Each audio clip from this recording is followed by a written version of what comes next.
In today's tutorial, we're gonna try go over some of the basics of cameras. So how to move cameras, or sorry, how to animate cameras, so how to make moving cameras. So that will kind of be a basic look at the introduction of like the timeline. So understanding the animation timeline, which in effect is just the sort of basic understanding or the fundamentals of animation just in general. So there will be some sort of like beginner knowledge that hopefully we can go through today, and then towards the sort of end it will kind of ramp a little bit in difficulty, maybe towards some intermediate sort of stuff. So I would say if you're like completely new, I didn't catch the 1 through 10s that everyone did, but if you're completely new to Blender, this might be a little bit unfamiliar. I would say that this maybe needs a little bit of familiarity with the interface, some knowledge of kind of basic scene setup and things like that, adding basic things like a camera or a light. But in any case, this is recorded, so you can kind of come back like any time, really.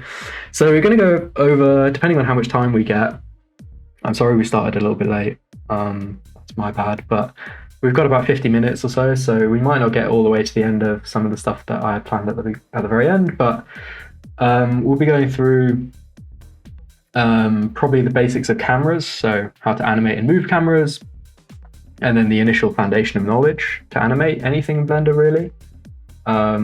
We'll be setting up a couple of different cameras, so I've got a thing kind of playing on the screen at the moment. If I just go to the basic kind of not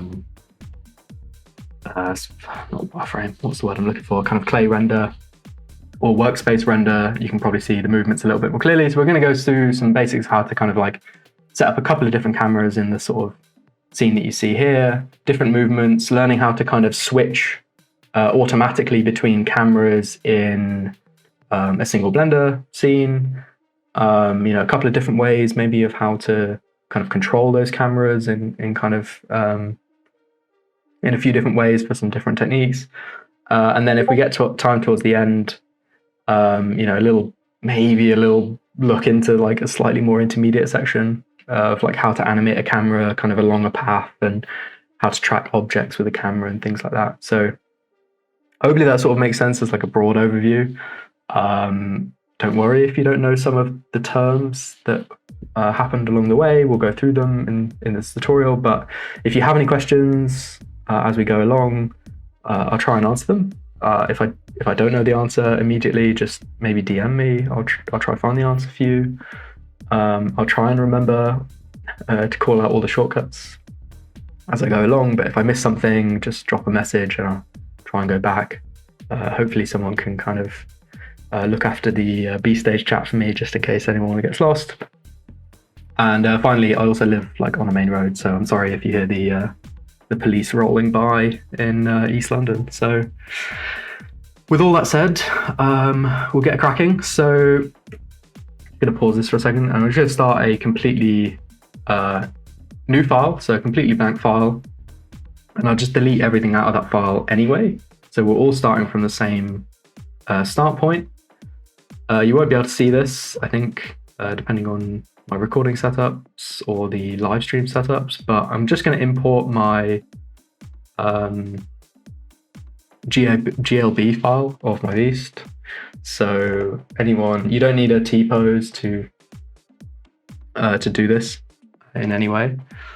We can just use the standard GLB file from AKCB, and I'll just tidy up so let me just expand a couple of these windows just so everyone can see things a little bit better. Just going to tidy up the outliner. So the outliner is the thing in the top right. So that's basically the list of all the things that are in your scene. So I'm just going to select all of the parts of my model. I'm going to press M. So M to move. Add them to a new collection. I'm just going to call this Lost. And that will move. There's a couple of stragglers left over, but that will move most of the most of the parts like into that folder just to keep things nice and tidy. I've got a few empty objects here which are causing me some issues. Anyway, okay, so we got lost in a folder. I'm just going to set up a basic scene, so we've kind of got something to kind of animate within. So I'm just going to add, so Shift A brings up the add menu. So I'm just going to add a mesh. I'm going to add a plane as usual. I'm going to press S, so S to scale the plane, bring it out kind of a fairly large distance. I'm going to tab into edit mode. So I'm just going to create a little basic backdrop ramp. If you followed along with any of the other ones or any of the other tutorials, we're just going to almost do exactly the same setup as some of those. So I'm going to create a little bit of a backdrop ramp. So tab into edit mode. You'll know when you're in edit mode because you'll see all the vertices of the mesh. You can press 1, 2, and 3. So the numbers 1, 2, and 3 to cycle through vertex selection. So the ability to select points. 2 for edge selection to select edges. 3 to select faces. So I want the edge selection for this one. So I'm just going to press 2. I'm going to select this back edge. I'm going to press E. So E to extrude. Z, depending on where you are in the world, to extrude that upwards in the Z axis, just to create a kind of back wall. So if you imagine that I am the camera, I'm looking this way, so he's got a bit of a wall. Then I'm going to stay in edit mode. I'm going to select this corner edge. I'm going to press Control and B. So Control B to bevel. And if you drag your mouse, depending on where your mouse is on the screen, you might not see anything initially, but if you move your mouse either left or right, you'll see a kind of chamfer or a bevel appear on the edge. And if you scroll up on your mouse wheel, it will start adding in loop cuts. And we don't need loads. Maybe we only need 3 or 4. Just something to give us a nice curve. So I'll tab back out of edit mode, back into object mode. And then I will select this backdrop ramp, right click, shade smooth. So now we've got just a basic, almost like a backdrop ramp as you would have if you were taking a photograph of something or whatever it might be. So cool, we've got this backdrop ramp, and I'll just name this in the outliner. It's always good to keep an eye on the organization of the outliner in the top right, just so you can find things easily. So backdrop ramp. Now I'm just going to add in a basic light. So I deleted everything out of the scene initially, but if you didn't do that and you only deleted the cube, you'll already have a light and you'll already have a camera. But just for the sake of kind of continuity and simplicity, I'll add a camera in and a light in myself. So Shift A to bring up the add menu, and then scroll down about just under halfway to light.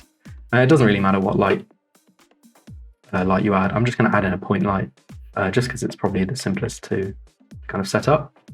And it will add it in our case, at the center of the scene. So if you've done nothing, if you change nothing about this scene, you'll likely have your 3D cursor, which is this kind of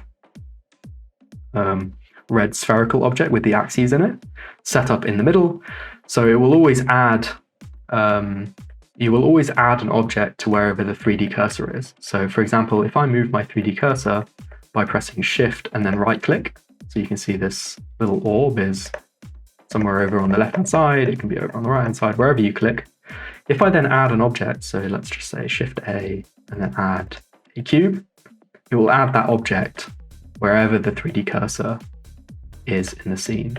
So this is helpful if you want to kind of, I don't know, say you're modeling a hat or something.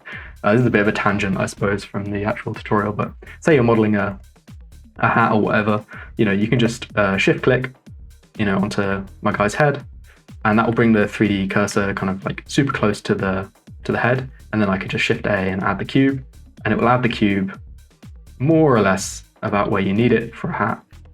Obviously this looks nothing like a hat, but you get the idea. So shift selecting or right shift and then right clicking and then adding to wherever the 3D cursor is a super handy way of not having to like maybe move the object loads, you know, say it creates over here somewhere and then you have to spend ages kind of aligning it in the viewport or whatever it might be. Just helps you save a little bit of time and it all adds up. So I don't actually need this cube. So I'll just undo. Maybe I'll just delete the cube. So X and then delete. Or you can just use the delete key. So I'm going to go back to my original point, which was the point light. So I'm just going to make sure I have that selected over here in the outliner. And I'm just going to press G to move it around. I'm going to just flick into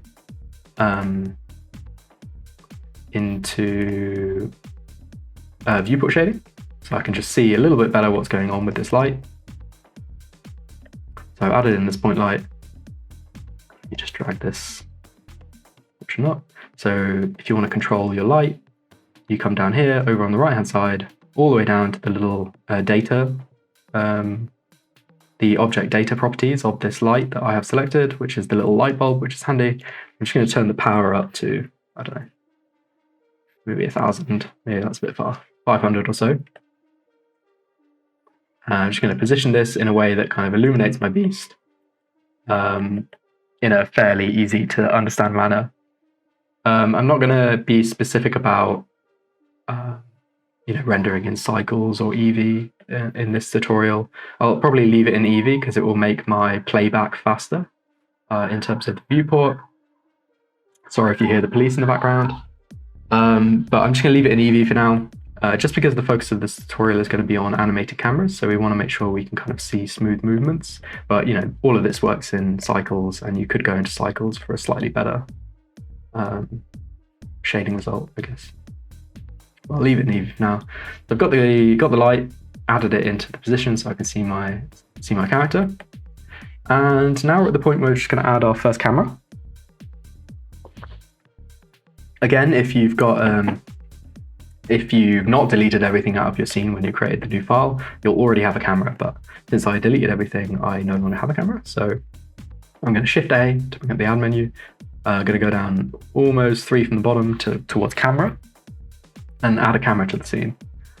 And you'll see, actually, this is a good example, since my 3D cursor was all the way over here on the left-hand side from when I added in the cube, it's added the camera onto that 3D cursor. So sometimes it's good to pay attention to where that 3D cursor lies, because, I don't know, say you click all the way over here for some reason, and then you're like, I've added a camera, but, where did it go? Occasionally, it's exactly where it was supposed to go, which is by a 3D cursor. So I'm just going to make sure I have that camera selected, and I'm just going to drag it over. So G to grab it, and I'm just going to pan around my character, just going to grab it, move it around so it's more or less looking at my character. And if I ever want to see, what the camera sees, so rather than looking kind of as a bird's eye view on the scene, you can look through your camera at any point by pressing the toggle camera view button, which is over here on the right hand side. If you have this menu open, it might be slightly over here. But the one that looks like a kind of old school film reel, if you click that, it will take you to whatever the view is of your active camera. So in this case, I can see that I was pretty close, but I'm currently only kind of seeing my character or my beast's body, which is fine for now. So now we've got one camera in the scene. I'm just gonna name this. So maybe I'll name it camera 1. The next one I add might be camera 2, and then the next one camera 3. I'll change my point light to light 1. You might have more than one. We're just going to leave it as one light in the scene at the moment.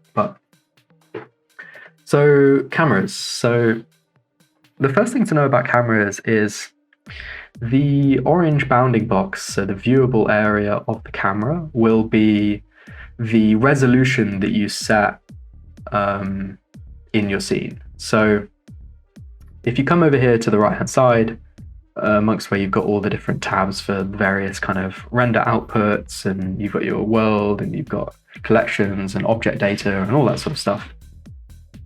Right down here, the little green camera icon, so again, the object data properties, will take you into the properties of the camera.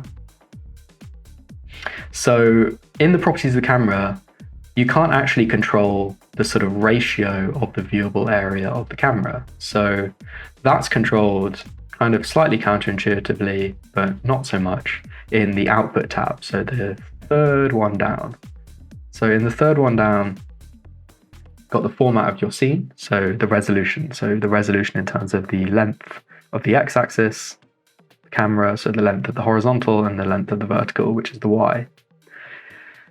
So 1920 by 1080 tends to be like a relatively standard sort of horizontal format.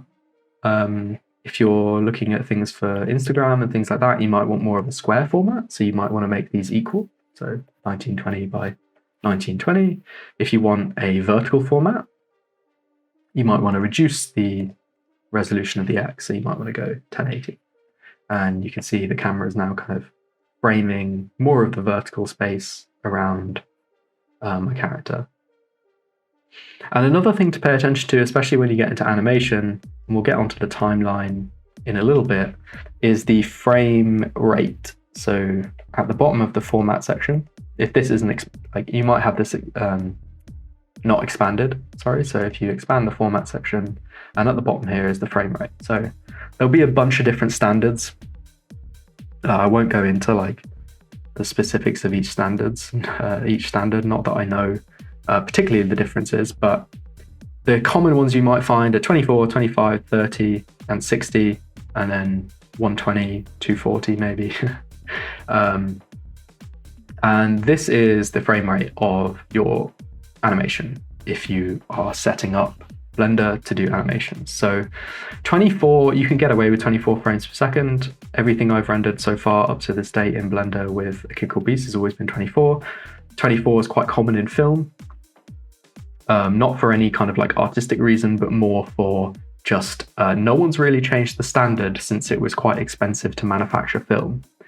If you go higher than 24 frames per second, so say you go to 30, it means you'll have 30 frames for every second that is played. So your render times might go up, and you might not see a lot of visual smoothness between 24. And again, if you go to 60, your render times will increase again, because you'll have to render more images, or a larger sequence of images for any given video. So if you're looking for kind of like maybe the quickest, or maybe your PC is not so good and you just want to get something out, 24 frames a second is usually like a really good number to kind of stay at, because it means for every 1 second of animation that you play, you're only rendering 24 images rather than 30, or rather than 60, rather than 120. And if it takes you 2 minutes or even 1 minute to render, every 1 second it will take you 24 minutes. Every 1 second it might take you half an hour. Every 1 second it might take you an hour. You very quickly end up into some really long render times. And relatively speaking, 24 frames a second looks quite filmic, and everyone's kind of used to seeing videos and film at 24 frames a second. So videos are just a sequence of images played really quickly. So you'll have noticed this if you've already tried to kind of do an animation, or if you've imported a mixer mode character, for example, and it has a certain pose, and you've scrolled over to kind of the point in the timeline that you like the look of the pose, and you've rendered out that still image. That's just a point in time. So hopefully that makes sense. The rest of the functions that we need for the cameras are in the camera section itself. So down here, the green camera icon. So there's a bunch of different options here for the lens. I guess if you're like really into cameras, you'll almost certainly know more than me when it comes to this, but the first box over here is the type of the camera that you set up, and there's only three options here. Probably the most that you'll use more commonly are the first two. So the first one is perspective, so that's I guess you could think of that as like normal life. Anytime you look through your eyes, you're seeing things in perspective, as in there's a vanishing point in the distance and all the lines and all the objects get smaller the further they go into the distance. If you select orthographic, it doesn't matter how far away the objects are, they'll always be sort of the same scale. So orthographic might be a great way, or is really useful if you want a perfectly front view of your character for some reason. Like maybe you're trying to make a silhouette for a logo or whatever it might be, and you want a perfectly symmetrical, you want a perfectly flat view of your character in a way that you couldn't be able to see in your eyes or like in real life, and you want to just create an outline in Illustrator or whatever program in Photoshop, orthographic might be a really great option for you. But we're going to stay in perspective for now because it's the way that the cameras see and also your eyes. The next one down is the focal length. So this is useful if you want to create like slightly more stylized looks. So the further the higher you increase the focal length, the sort of flatter the image becomes. So in our case, it's also zooming in the camera. But in effect, you can think of it as like the higher the focal length, the closer to orthographic it goes. And the lower the focal length, the more exaggerated the perspective. So the more exaggerated the fall off. You'll see low focal lengths used quite a lot in maybe like music videos or things like that, where there's like a fisheye lens or whatever it might be. Maybe there's a camera really close to someone's face. Maybe there's a camera like really close up on someone's face and they're singing into a microphone or whatever it might be. You might see like a relatively low focal length used there, where everything feels a little bit distorted, feels kind of cool and stylized. If you're like really into it, there are like standards for focal length. So there are like certain numbers that cameras can more easily achieve, or the lens of the cameras can more easily achieve, depending on the cost of the lens. But usually a good kind of ballpark to stay in is like, I don't know, if you were to put a figure on it, somewhere between 30 and 80. Like 50 tends to be a fairly like even, fairly good, or 50 or 55 tends to be like a fairly standard focal length for cameras. So it tends to look relatively natural. You can push this all the way up to 80 if you wanted something a little bit flatter, or all the way down to 30 if you wanted something a little bit more exaggerated, whatever it might be. And you'll have to change the kind of, you can see it obviously changed the sort of, I guess you would call it like the relative closeness of my character relative to the camera. So you would just maybe zoom in a bit or like move the camera slightly closer to your character to kind of counteract that, but I digress. And then you might not use much of the other ones. I think they're not so important. Depth of field can be quite useful. So if you turn on depth of field, you can have certain things in focus and certain things out of focus. So the first box here is about focusing on an object. So you can pick any object you have in the scene in this box, or you can use this little eyedropper over here and you can select anything from your viewport. So I could select the head of my character, and then if you decrease the f-stop, if I was in anything, say I was in cycles, if I decrease the f-stop, actually also in Eevee, you can see here the edge of that backdrop ramp gets blurred. If I increase the f-stop, it comes back to sharp. So this is a good way of, and you can animate between the focus points. So you can see here that because my f-stop is like super low, so 0.1, you can see that I've selected the balaclava as the focus point. So it's a really, if I increase this, it will take more or less of my kind of character's head into and out of focus. I got a little bit involved there in the settings tab, but anyway, let's just say we're setting up something for, see Meg's got some knowledge on some film sizes there in the chat, but I'm sure there are some like camera enthusiasts that know way more than I could ever hope to know on lenses and things like that. But let's just say we're setting up an animation for Instagram. So we want it to be relatively vertical. I'm going to use a sort of 50 millimeter lens, and I'm going to go from here. And the first thing to do is decide, let's say we want a sequence of camera movements. So let's say I want, depending on the time, I might have, or depending on the time of this tutorial, maybe I want 3 camera movements. So maybe I don't want 250 frames in terms of like an animation length. So you might not be able to see this this bar at the bottom that I'm kind of dragging up, and if you don't see it, you can drag up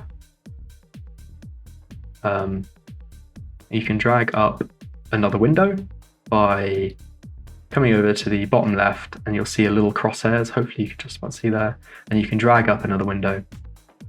And over here in the top left of any window in Blender, so it doesn't have to be this window, but it could be this window up here, could be this window up here, this window up here. You can change any window you want at any point in Blender. So that's what happens if you actually toggle across the windows at the top, is all it's doing is just changing the type of window and where the windows are at any one point to kind of Blender's standards, but you can create any sort of custom layout of window that you want. So I'm going to drag up something from the bottom here, and I'm going to go over here to the top left, and I'm going to change the window type, and I'm going to go down and I'm going to go over one, so into the animation column. I'm going to go down here into timeline, and this will bring up a kind of literally a timeline. So you'll see a bunch of numbers at the top. You'll see a blue marker that you can drag all the way across. If you press space or the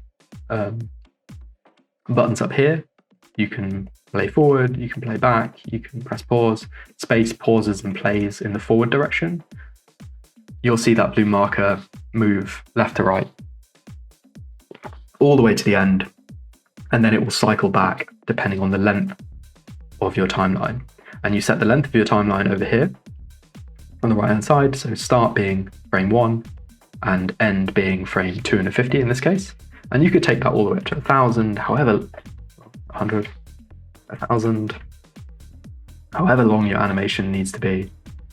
You'll have a timeline about as long as that. But let's say I only want 3 really quick camera movements.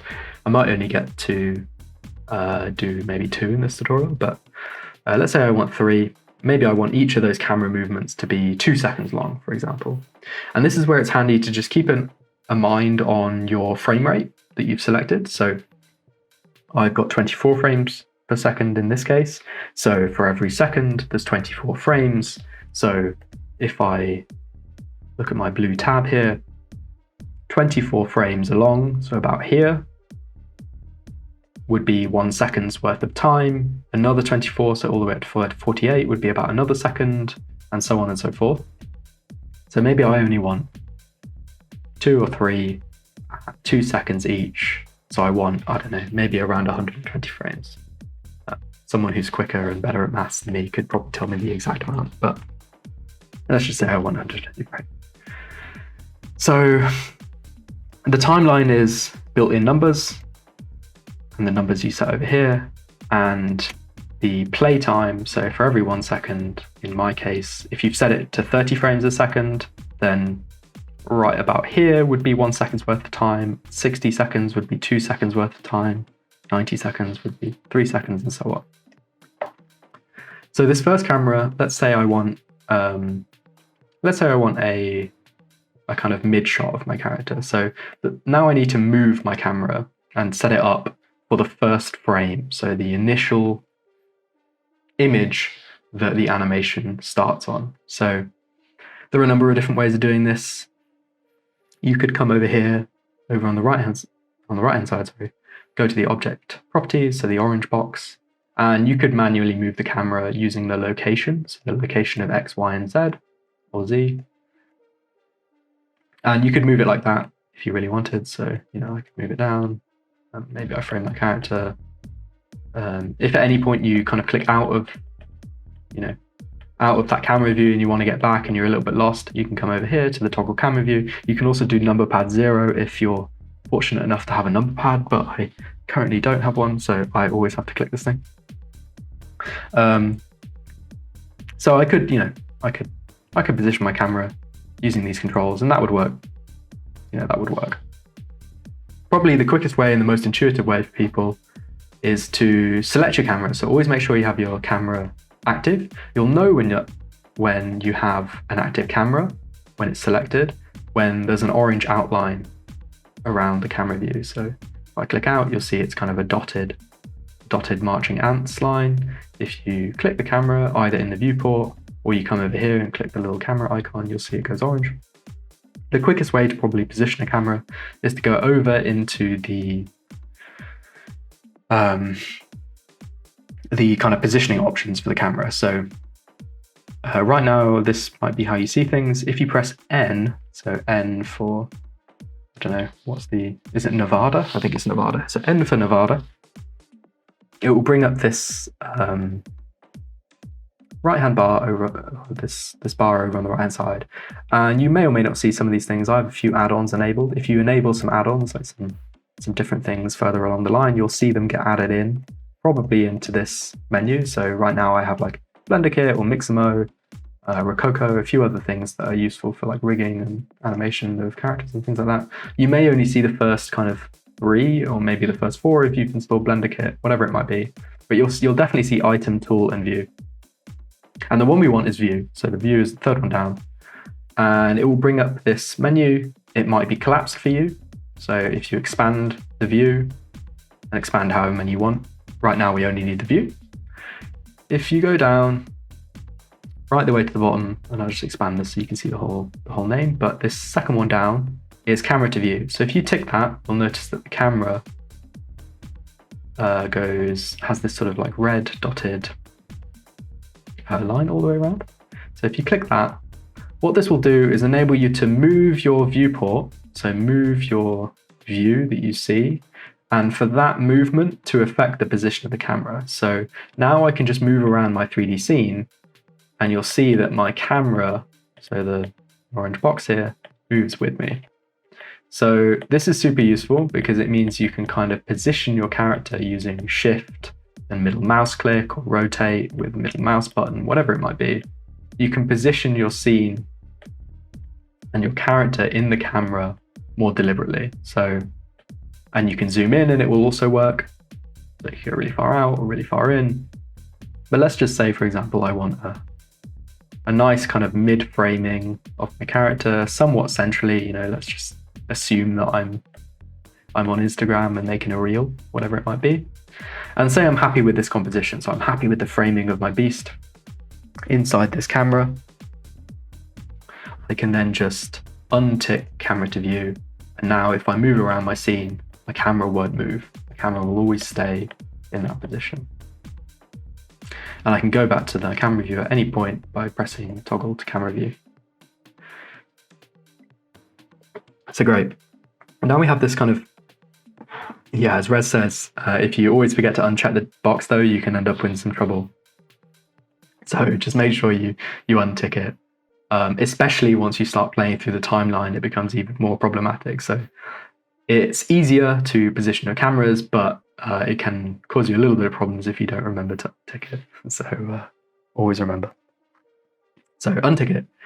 Right, so let's just say that this is the first frame, the first or the start point of my camera. And let's just say I want this camera to slowly zoom in to my beast. Now there's a number of different ways to do this, and this is where the timeline comes in. So in order to do that, you'll need to tell Blender what position the camera starts from, and then what position the camera will end up in. So I can go over to frame, doesn't really matter, frame 0 or 1, doesn't matter. And if I go over to, and there are lots of different ways to control cameras, but the simplest one is to use the object properties. So the orange square over here on the right hand side. But I need to tell Blender that this is the first point in my camera movement, so the first point of my animation. So I need to keyframe, so I need to tell Blender that this is an important moment to fix in time. And there are a number of different ways of doing this, but I need to tell Blender that this location, so the position of my camera in X, Y, and Z, so in 3D space, is the position that I want initially. So I'll go over here to the transform box, I'll look over to the location X, Y, and Z, and you can right click any of these boxes. So you can right click and you can insert a keyframe, so you can insert keyframes into a whole row. So if you right click, or whole row, or whole column, sorry, you can insert keyframes, it will add them into all three. Or you can right click and insert a single keyframe, in which case it will add it to only the location of the x-axis. Or you can come over here and press this little dot, and you'll notice that it turns to a diamond, and again the box turns yellow. Or you can press I. You can press I in any menu, but if you press I, likelihood is, if you've not set up any kind of custom shortcuts, it will enter into the insert keyframe menu, and you can add a keyframe for whatever. So you'll see that there's not only location, there's also scale and rotation and a bunch of other things. So if we set I and add in location, you'll see it does the same thing as if I right clicked and added the keyframes over here in the right hand column. And you'll notice as we do that, if you're in the timeline, it adds these dots.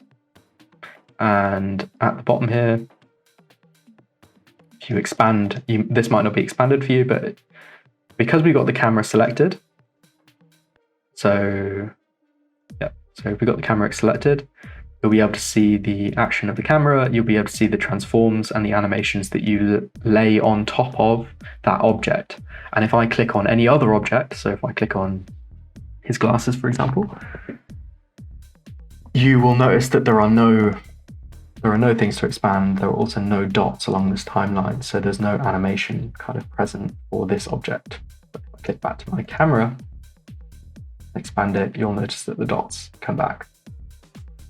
So we've told Blender these little points are keyframes. So these individual little dots are called keyframes. We've told Blender that this is the first image that we want to see.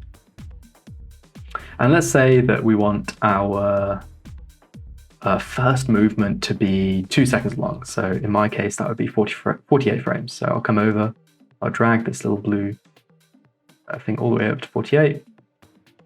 And now I need my camera to be in a different position. So I need to tell Blender, what's the end point of this camera. So let's just say I want to zoom in to my beast here. So again, I can just control this through the X, Y, and Z locations over here on the right-hand side if you're still within the object properties. So in our case, we want to move the Y, which will zoom in and out.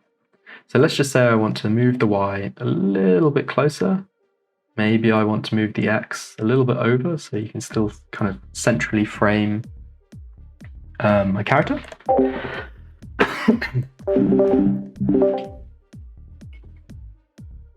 And this is great. This is the end frame that I want after 2 seconds time.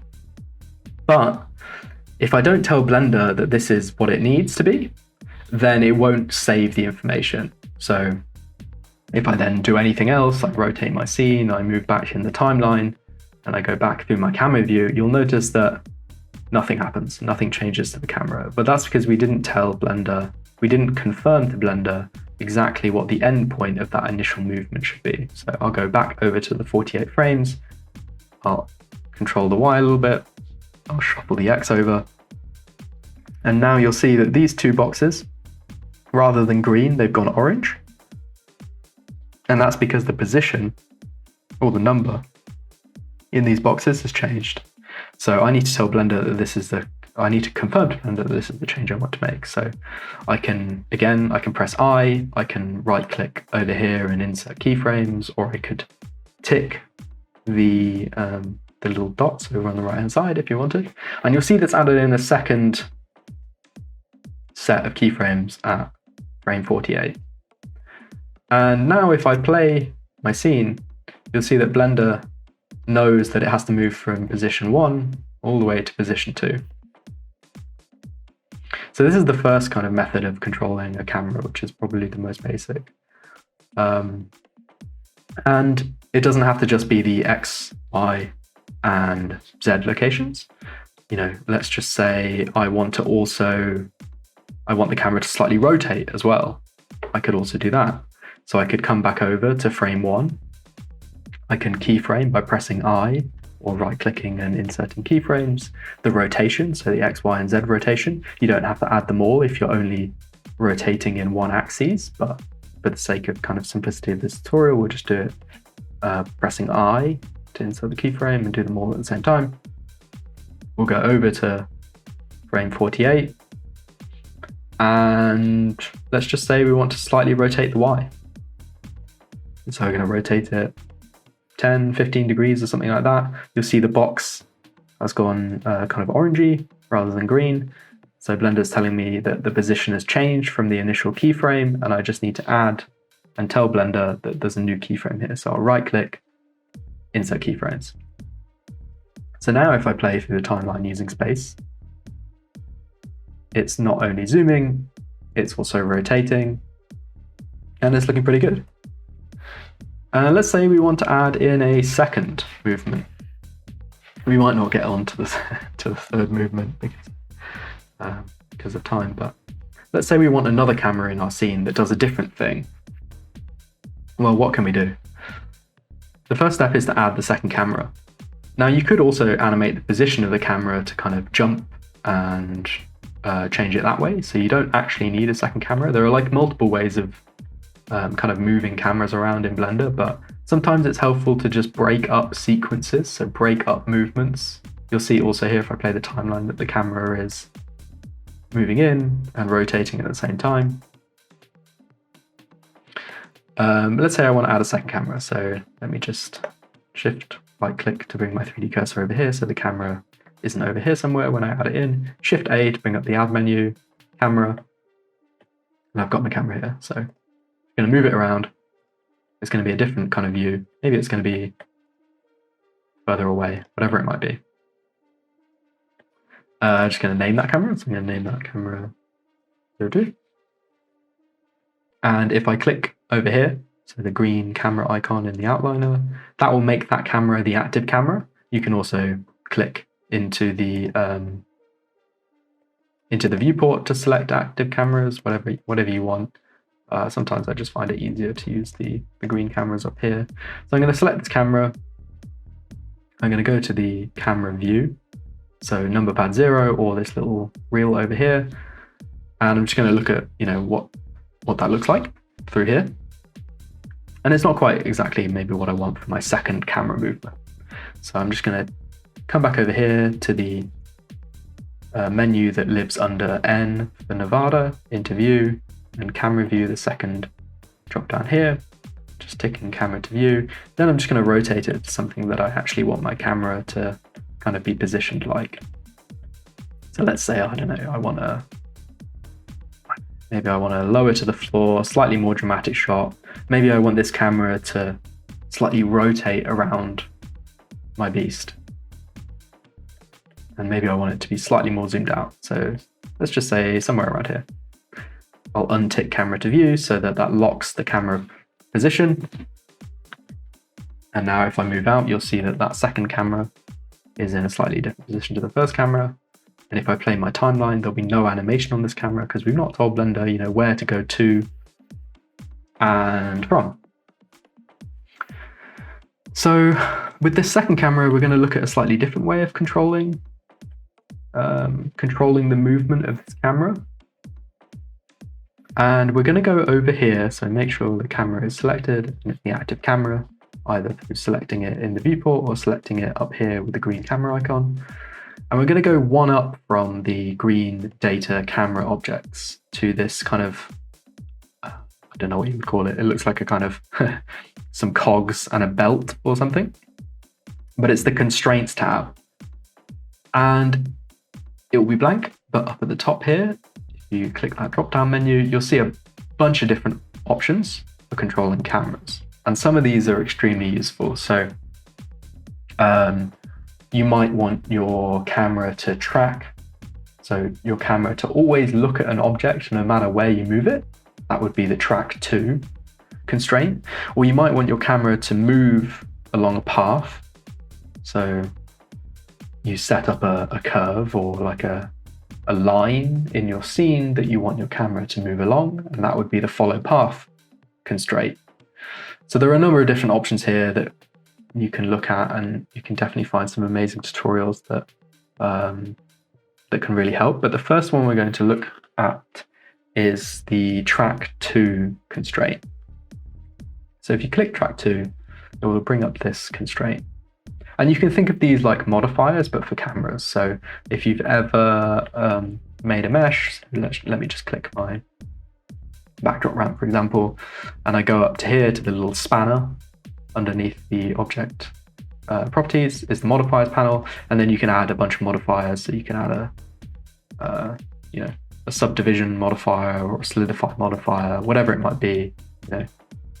If you've ever used modifiers, constraints are exactly the same in the sense of they are additive. So one constraint will add on top of another. So I could tell Blender, for example, to move my camera along a path, and then I could also then tell it on top of that for that camera to track an object as it moves along the path. So any constraint that you add on top of each other will stack. So you can get to some really creative and involved camera movements that way, but we're just going to look at a simple basic track 2 for now. And you'll see it opens up this drop-down box, and the first box is the most important. By quite a way, but you can either click into the box and select any object in your scene. You can also, start typing in whatever you want. So I could type in backdrop ramp and it would start narrowing down and filtering the selections. Or you can pick the eyedropper tool over here and you can select something. So I'm, for the sake of this tutorial, just going to select the shirt of my beast. And not a lot has happened, but if I go into my camera view, you'll see that if I delete this and redo it, you'll see that it's now tracking the shirt of my camera, which is kind of annoying because the origin point to my shirt is actually somewhere down here because of the model. If I changed the origin point of the shirt, it would probably move the camera up. There you go. So if you ever find that your object is not actually looking at your camera is not actually looking at the object you've kind of told it to look at, it might be because the origin point of that object is not actually anywhere near the kind of center of that object. So, you can see here, if I click on my character's head, the origin point is down here near the feet. So if I told the camera to look at the head, it would be looking at this point here. So just in case you ever get lost with that. So now it's looking at my shirt, and now I want to tell Blender to switch cameras on frame 48. So after it goes through this movement all the way to 2 seconds, I need it to switch the cameras at that point to my second camera. And it's relatively easy to do this. You just scroll all the way over to the point at which you want it to switch. You make sure that you have your second camera, so the camera you want it to switch to, selected and active. And you come over here to your timeline, and you press Control B. And what this does is it actually creates a marker. So Control M would make M I think it is. So M makes a marker. You can also add a marker in the markers tab up here. And then Control B binds a camera to the marker. So my second camera is now sort of bound to frame 48. But in order to get this to work, I'll need to bind my first camera to frame 1. So I'll just come over, make sure my first camera is active, press Control B over here on the timeline, and you'll see it adds camera 001 bound to the first set of keyframes on frame 1. So now if I play my animation, you'll see that in 2 seconds time, it switches camera. This is exactly what you want. And you can have as many switches, you can have as many cameras in a scene as you want, obviously before it becomes like mildly impractical to even navigate the scene. But you can continue doing this for camera 3, camera 4, whatever it might be. Control B to bind a camera to a certain point in time. So cool, I've got my animation, it's playing, it's switching cameras. Maybe I want a slightly different movement for this second camera. So I'll come over, I'll make sure my second camera is active, and I'll need to add in a new set of keyframes. So I'll need to tell Blender it needs to go from this position to this position. So again, I could come over to the Object Properties tab. I could definitely animate the position through these things again. But because I've got the constraint on it, so because I'm telling the camera to track the shirt of my beast, it's going to behave a little bit differently. So if I rotate my camera, what will I do? I don't know what sort of movement we want on the second camera actually. But if I don't know, let's just say I want to move my camera up. So it will move my camera up and down, but it will also keep the shirt as the center point of the camera frame. So in effect, now your positional values for location, so left, right, up and down, forwards and backwards, end up having rotation to them because Blender is trying to keep the object that you've told it to track in the view of the camera. So rather than a kind of rotational value, as in your camera moving around the character, you've almost got that for free because you're moving the camera left to right, but it's also kind of rotating the center point of the camera to make sure it keeps that character in the middle. So I could just keyframe again the current position. So come over here to the location. I could right click and insert keyframes, or I could press I and insert location keyframes, or I could come over here and press I and it will insert them on whatever you hover over, which is a nice quick way of getting keyframes into any of those values. Or you could press individual ones up here if you're only animating in one direction. So for example, I'm only going to be animating the X axis here, so I don't actually need to tell Blender exactly where the Y and Z are. So in my case, I'm only going to animate the location of the X. So I'm going to keyframe only the X axis by pressing this little dot over here on the right hand side, or right clicking the box and pressing insert single keyframe. So the one underneath insert keyframes, so inserting single keyframe. And you'll see that it's added the points on the timeline as you expect. And I'll move forward another 2 seconds. So I'll go from 48 frames to 96 frames. And I'll move the location. I'll tell Blender that actually I want the camera to end up somewhere over here. But I need to tell Blender that this is what I want. And I'm going to confirm it by right-clicking and insert single keyframes. So now, if I play through the whole timeline, I've got the first movement, the first camera, zooming and rotating. It automatically switches to the second camera. And then the second camera's movement happens. But you will only ever see on the timeline if you only have one object selected. So if I have my first camera selected, I will only ever see the keyframes for that first camera. If I have my second camera selected, I will only ever see the frames for my second camera. If I have both of them selected, I will see all of the keyframes for all of the things I have selected. And I know the timeline can kind of look intimidating when it puts all these dots in front of you. But really, you can kind of ignore the first few dots. You're only interested in the dot that actually is the property that you want to control. The rest of them are just kind of there to show you that the stuff kind of collapsed underneath this bigger heading. So, for example, I've only got the X location animated on the second camera. On the first camera, I've actually got the X, Y, and Z keyframed, even though I'm only actually really using one of them, or one of those positions. And I've got the X, Y, and Z in terms of rotation because I'm controlling the rotation of the camera. And you can keep going like this. So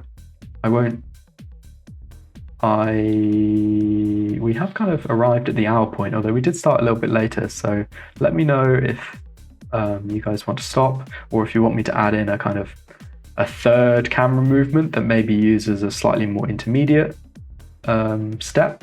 If people want to stay for a little bit longer, it's kind of up to you guys. Yeah, let me know. Keep rolling. I'm all good. Okay, right. We'll add in that third camera as I planned then. Okay, so we'll do exactly what we did before. We will add in a third camera. So I will, my 3D cursor is over here. It could be over here. It could be wherever you want it to be. Shift A to bring up the add menu. Camera all the way down here. Adds in my third camera. You'll have to sort of think about, what kind of camera moves you want to make. You don't have to copy what I'm doing. It can be whatever you feel like, whatever makes sense kind of compositionally for your character, your scene, even the pace. So, it doesn't have to be 2 seconds long. It could be quicker. It could be 1 second, half a second, whatever it might be. It kind of depends on the feeling of the video that you want to create. So I will create this third camera. Maybe I want it to be slightly higher. Maybe I want it to start looking over here or whatever, side view. And I will name this camera. I'll just name it camera 003. We got to get a view of the map on the back. You got to get a view of the map on the back. All right, okay. Let's move that camera then. Yeah, credit to Mr. Cat on the details of that, or whoever modeled them. I'm not actually sure. We go to my active view. Let's see. Close. And again, it's sometimes just easier to position your camera rather than kind of like free-forming it through the scene, to just do the camera to view and move it more naturally. There we go. Right, so we've got the map on the back. We've also got I don't know. I guess no one's seen this before, but we've got some kind of Lord of the Rings style, like Elven or like some old map. Wow, that's right. Language on the back of that, and we've got a bit of South America by the looks of it, and Africa on this one. Cool. So let's just say our third camera starts there or whatever, and I'll just untick camera to view. Kudos to Mr. Cat on the details for that one. Can't take any credit on that. So we've got camera 3. Now let's just say we want to build on the knowledge of the first two cameras. So in the first camera, we had the movement of the camera. The second camera, we told the camera to look at this point. You'll also see, you'll be able to see a relationship line. So you'll be able to see that camera 2 is kind of looking and is tracking the middle point of my shirt here. If you don't see the relationship line, it's probably because you have an option hidden. So if you go up here to the viewport overlays toggle, and it's the drop down box up here, there's a bunch of stuff in here. You can hide whether or not you see the floor grid. You can hide whether or not you see the 3D cursor. Some of these are kind of useful if you're feeling a little bit disoriented with the amount of kind of lines and information on them. And then one down here in objects is relationship lines. So if you turn that on or off, you'll be able to see that this camera is tracking this. You'll also see these lines if you parent one object to another thing. So like if I parented, I don't know, the head of my character to this floor plane with Control P, you would be able to see a line that went from the head or the legs to this floor, whatever it might be. Anyway, bit of a segue on that one. So we'll go back to camera 3. Let's just say we want to make this camera follow a path. So I want to tell Blender that I want this camera to sweep around the back of my character whilst also tracking a point on my character. So we can kind of use exactly the same logic that we used for the first two cameras, only we're going to try a different constraint this time. So we're going to go back over here to the constraints tab. So one up from the camera data object properties, and make sure you have your third camera active. We are going to go for constraints, add object constraints, and we're going to go for over here in the fourth column on the right, follow path. And nothing will happen because we have no path for this camera to follow. But you'll see, much in the same way that the track to camera constraint of our second camera, you'll see in the same way we've got the same drop-down box for the target for the path. So now we just need a path, like we need a path that this camera follows along. So In order to do that, we'll add in that path. So Shift A to add. And right towards the top underneath mesh is curve. So in curve, there's a bunch of options at the top. We won't go into the ones towards the bottom, but probably the more common ones you'll use are Bezier, NURBS, or Path. It doesn't really matter which one you select. It doesn't have much of a bearing on the actual animation itself. But some people prefer to control the paths or the splines, the curves along the path in slightly different ways. Like some people just have different preferences. But for now, I'll just select path because it sort of makes sense. And you'll see, depending on where your 3D cursor is, like mine's just down here, it's added in this line, and it's added in here in the outline of this NURBS path. And you can move this in the same way that you move any object. So G will grab it and move it around. So G, then Z, whatever it might be. S will scale the path, whatever it might be. And you can tab in to edit mode on the path. And if you tab into edit mode on the path, you'll see that it's got a bunch of points along this path. If you tab in, I think the first time you tab in, if you have it selected, it will select all the points. But if you deselect them, you'll see that there's 4 points along this path. And right now the path is in a straight line. So if I just go up to the gimbal here at the top and I just press the Z axis, it will look straight down onto this path. Sorry. And we can then manipulate these points. So each one of these points is a vertex, much in the same way that if you're in a mesh, if I'm looking at my backdrop ramp and I'm in edit mode for my backdrop ramp, I can select any one of the corners or any one of these points and move them. A path is the same. So each one of these points is a vertex. So if I go back up into my Z axis, just because it's a little bit easier to see maybe, I can select these points and I can press G and grab them. And you see what that does is it starts making this, what was a straight line, now a curve. I grab this one over here, it's now an even more of a curve. If I grab these, I can start shaping them. And now I've got this arc. Sorry. I've got this arc. And you can add to this curve. So if I select one of the endpoints, I can press E to extrude, and I can extrude another point. So I could keep going with this path, I could keep pressing E. I could make this path as elaborate as I wanted, though it might be difficult to control, but I can, you can do whatever. And I'm only in the top view right now, so all of those movements that I've made have only made them in 2D space, in the sense that I've only moved them kind of in this direction, so in the Y-axis. But these points can be moved in 3D space, so I can select any one of these things and I can move them down, I could move them up, whatever it might be, I can move them out. And now you'll see that the path takes on a completely different feeling. So you might want a camera to go up and around an object, as well as like moving around something that it's tracking, whatever it might be. You might need to plan out exactly kind of what's, what the flow of the camera is through your scene, whether that's just a pure rotation, whether it's a little bit kind of bumpy. Maybe you're animating the point of view of your character, so you're animating a camera as if you were seeing it through the eyes of your beast. You might want it to look a little bit unsteady. You might want it to kind of wiggle side to side as if he was walking, or whatever it might be. But for now, let's just leave it like that. I've got this curve, it's moving up, it's moving also around in 3D space. And I need to tell Blender that I want this camera to attach to this curve. And this is where the follow path constraint that we added in earlier comes into play. So again, similar to how we tracked it, we can press the eyedropper tool and we can pick either through the viewport, the NURBS path, we could pick it up here in the outliner, we could also type it in here if you wanted, whatever you want. And we'll click it. And you'll see that the camera kind of moves.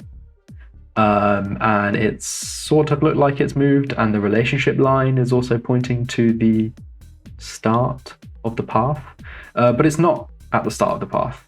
And this is because we'd already kind of assigned positional data to the camera, as in like the camera was already kind of positioned in 3D space, and it's just kept the relationship between the position that we had it originally and this path. And if you want it to attach exactly to the end of this path, you just have to remove the original positional data from this camera by pressing Alt and G. So Alt and G. And that will move the center point of the camera exactly and snap it to the exact point, start point of the path. So now we've got this camera, and how do we animate it along this path? Well, we'll go over to our, wherever the end of our second camera position was. I think it was frame 96 or whatever. And we'll just tell Blender that we want this third camera to be, that we want it to camera switch at this point. So we'll just make sure we have the third camera active. We'll come down here over into the timeline, we'll press Control B, and it will add in that marker that tells Blender at frame 96 or whatever it was, it will switch cameras, which it does. I'll just increase the end frame point so it just plays on for a little bit longer. This is great, but it's not looking where we need it to, and it's not moving along the path. So we'll go over to frame 96, because this will be where we want the camera to start on the path. And we'll make sure we have the camera selected. We'll go over to the Constraints tab, into the Follow Path thing, and the control that we want to animate. So the timeline is used for anything in Blender, so not just cameras, so position of meshes, whatever it might be.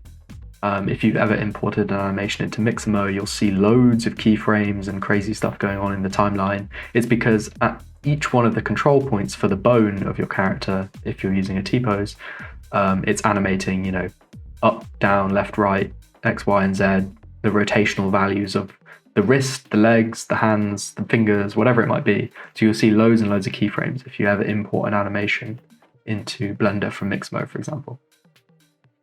So the property that we want to actually animate to tell Blender to move along this path is the first one. So the second one down, which is the offset.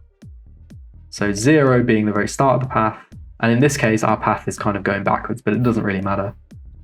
And if we go all the way over to the right-hand side, you'll see at -100 will be the very end point of the path. So we can tell Blender to go from 0 to -100 at the second point of our keyframe. So the first keyframe we need to make is at 0, so I'll come over here to the offset panel. I'll either press this little button, whatever it might be, or you can press I, or you can right click, doesn't really matter. And then I'll tell Blender that at frame 100, I don't know, let's just go to the end, 150, I want it to end at this point on the path. So over here in the offset box, I'll type -100. It's gone orange to tell me that the position or the number has changed, and I just need to confirm with Blender that I want this position at this time. So at 150 frames, I want it to be at -100 offset. So I just press I to keyframe that, or again, the dot, or right click, whatever it might be. And now you'll see if we play the timeline, you'll also see the other cameras move because I'm not looking through the camera. But from frame 100 to 150, the third camera moves along, sweeps along this path from beginning to end. So now if I look through this camera, so toggle the camera view, it switches me, and you can see got some crazy, actually kind of cool, kind of whip over and around my beast.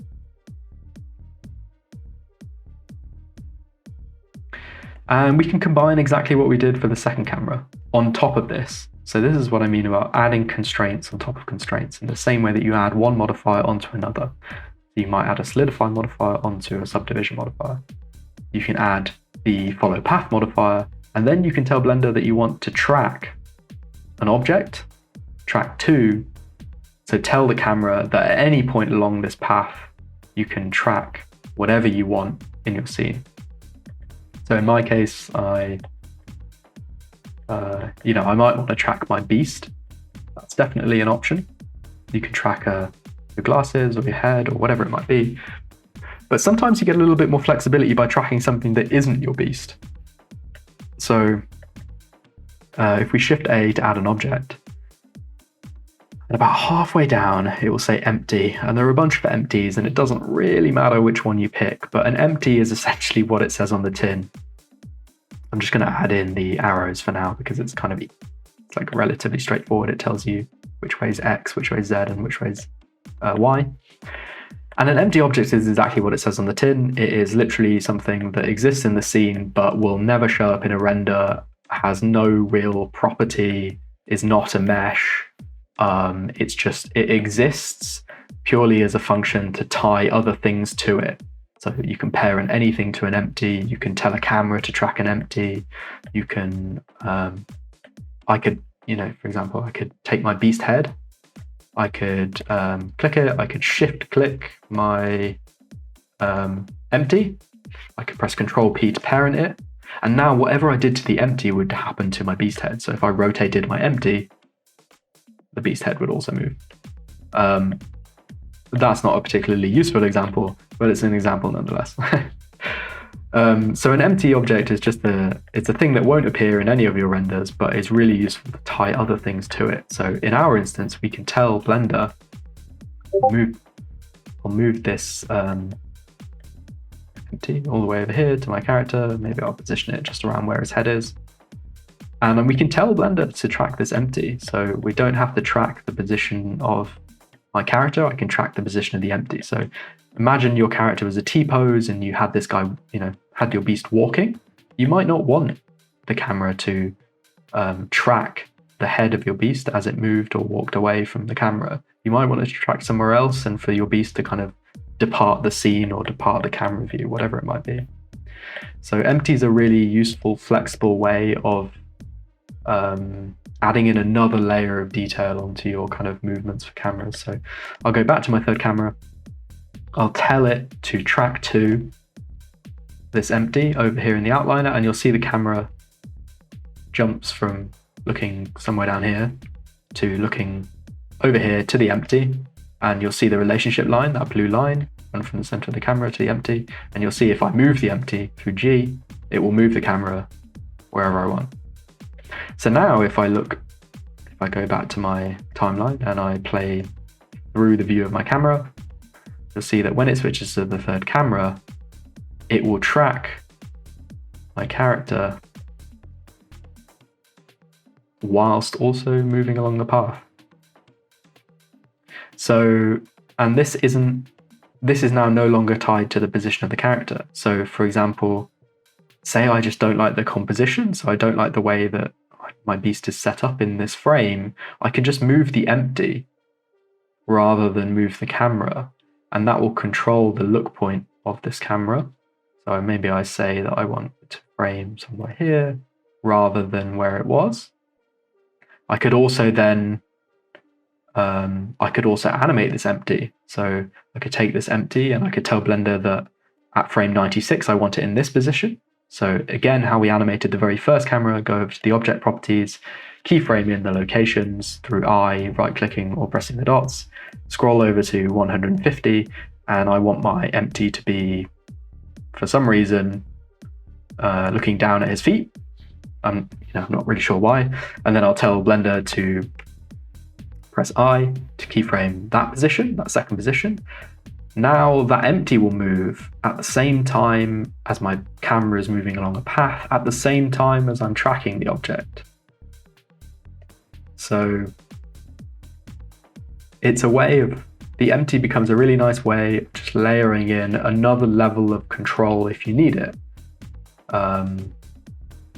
You can then also, I think someone's just said zoom in on the map. You can zoom in on that camera. So your camera is another set of animation data that you can add. So at the moment, all we've told Blender to do is add, is to tell it to go from 0 to 100 on that path. But we've not told it to zoom in or not zoom in or zoom out or whatever it might be, but we could also add this. So we could make sure our third camera is active. We could keyframe, I don't know, what could we keyframe?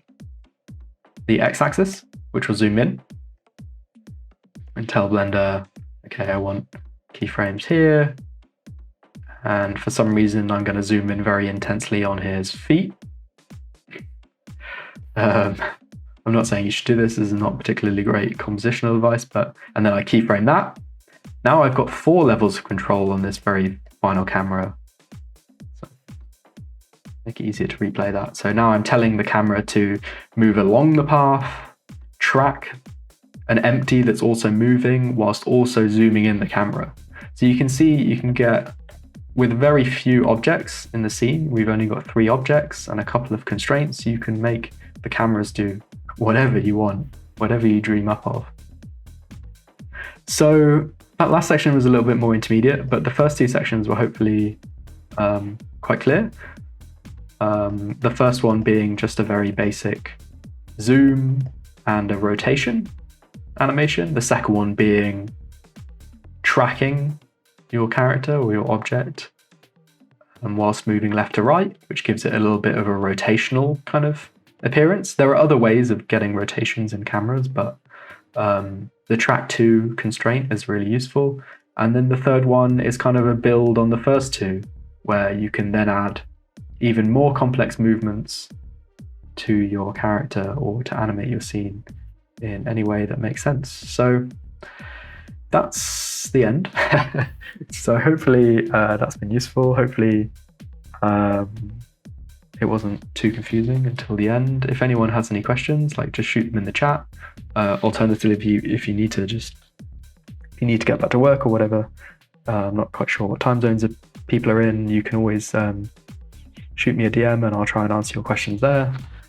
Thank you for listening.